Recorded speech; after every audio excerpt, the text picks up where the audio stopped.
Hey, so what's going on with GameStop stock? What's a short sale? And what about this subreddit, Wall Street Bets, and Elon Musk tweeting? And is this the internet versus Wall Street? Well, kind of. Here's what's going on.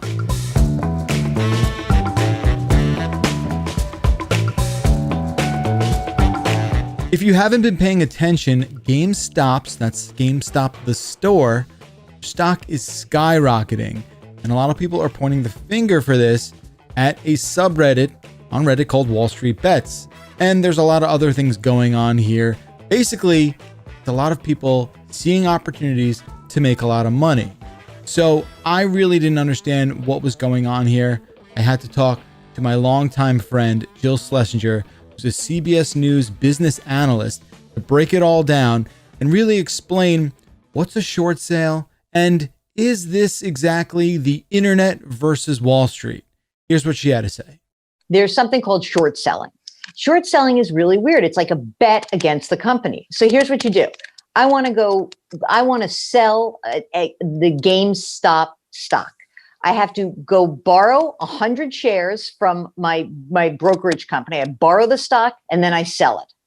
So net, it looks like I'm minus 100. Okay. That's my bet against the stock. What's important here? The borrowing part, because when you borrow something, you owe it back in the future. What I'm hoping is I sell GameStop when it's $10 a share and I buy it back when it's $1, right? Fantastic.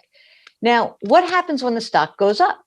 Every day, it looks like I made a really bad bet because the stock I sold at 10, when it goes to 15, 20, I'm showing losses and losses and losses. And when you do that on a huge scale, when you sell a stock short, what you really have to hope for is that you have enough collateral margin that you can cover losses that you incur. Okay. What happened with GameStop is there were these big, huge companies who thought this is a company that's overvalued. That's it. It's not a bet against like these specific people who are bad people, good people, or anything. I bet this company is overvalued, and I sold it.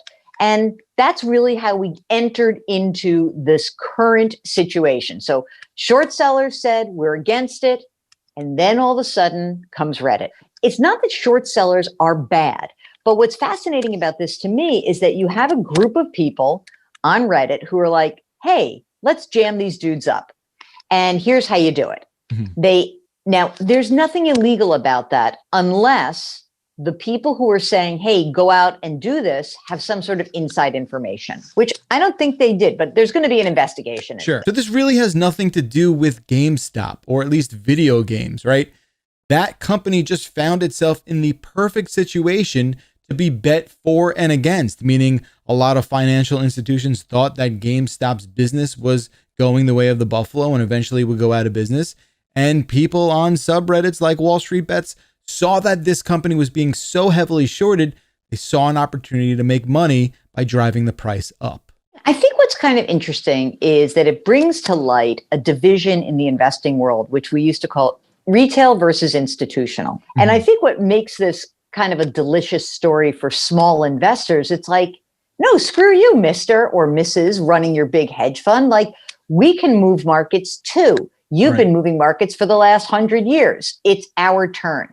It is true that some short sellers basically agitate to get seats on boards, to gut companies, to do all those things. Same thing in private equity. There are good ones, there are bad ones. And and at the end of the day, they're all trying to do one thing. They're trying to make money. And if the smaller and retail investors out there are pushing them in different ways, I mean, it's sort of, like I said, it's a delicious aspect of the story.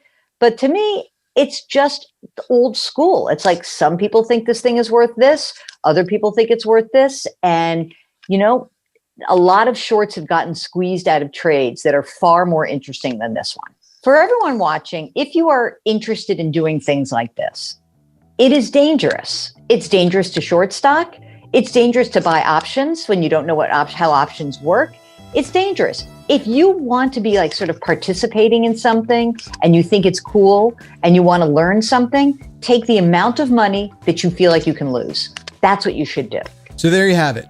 Jill says it's just business as usual on the stock market. And I kind of think she's right.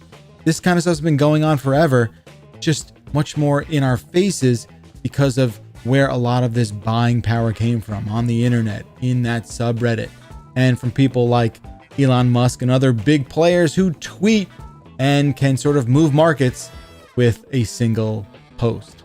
So that's going to do it for me. I hope you learned something. I've learned so much. Again, if this whole situation helps you in the least bit understand the stock market a little more, it's probably a good thing. Thanks so much for watching. I'm Jeff Bakalar. I'll see you next time.